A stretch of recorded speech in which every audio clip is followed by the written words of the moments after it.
Hey, it's Will, and these are my 4 favourite stretches for the lower body. I've chosen ones that I think will be the most beneficial, the most bang for your buck, but also ones that feel really, really good. So really helpful for recovering from training, but also for developing that little bit of flexibility too. So I've particularly chosen the back side of the legs, so the calves, the hamstrings, and glutes, but also a really, really big stretch for hip flexors, which is, if you're a cyclist or a runner, probably the best stretch that you can do, in my opinion. So we're going to start off with a very simple standing calf. So 2 ways of doing it, either just gently pushing against something,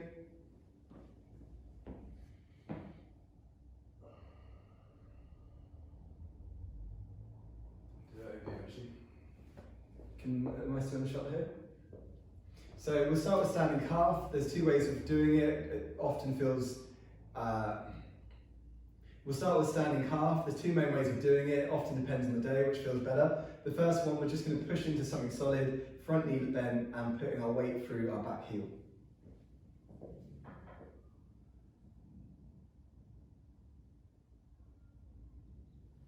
The second way is to come up onto a ledge and just allowing one heel to drop back. If you've got pretty flexible calves, it's often a better choice.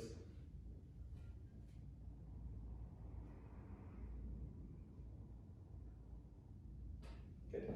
Okay, next up, these 2 work really well, especially after a session when you're tired and need to lie down, and they work pretty well together. So we're going to stretch out the main part of the glutes, and we're also going to stretch the hamstrings too. And this one's great because if you've got flexible hamstrings, it feels amazing. If you've got tight hamstrings, like myself, then it's a really good position to get into. It's nice and you can really relax and stretch. Sometimes if your hamstrings are super tight, it's just painful, but this one feels really, really good too.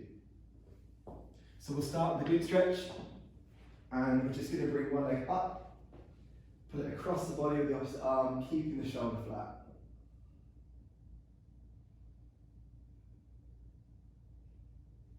Okay, for the hamstring, I'll head towards you so you can see better, but we're going to bring both knees up to the chest, and pretty high as well. We're going to straighten that top leg, and the hand that's closest is going to come underneath. So this shoulder is going to pull back around again, and then taking that calf, we can use the hand to actually pull the leg up. Sometimes you get into it and it feels quite far away. Bring the knees a little bit higher. And then you can just relax down, really get that big stretch in the meaty part of the hamstring.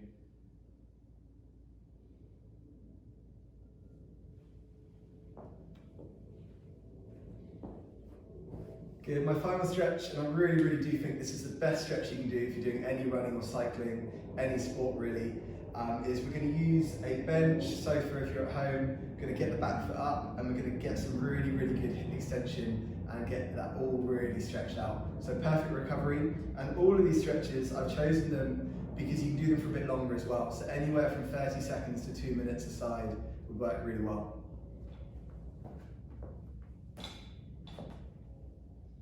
About getting this foot up, get nice relax in the knee. Sometimes it does feel better to have something under the knee. And then here, looking to just pull this foot around, looking forwards. And the more you can stay in that position, it'll slowly just start to give. But yeah, fantastic stretch, opening up the hips. So yeah, I really hope you enjoy this.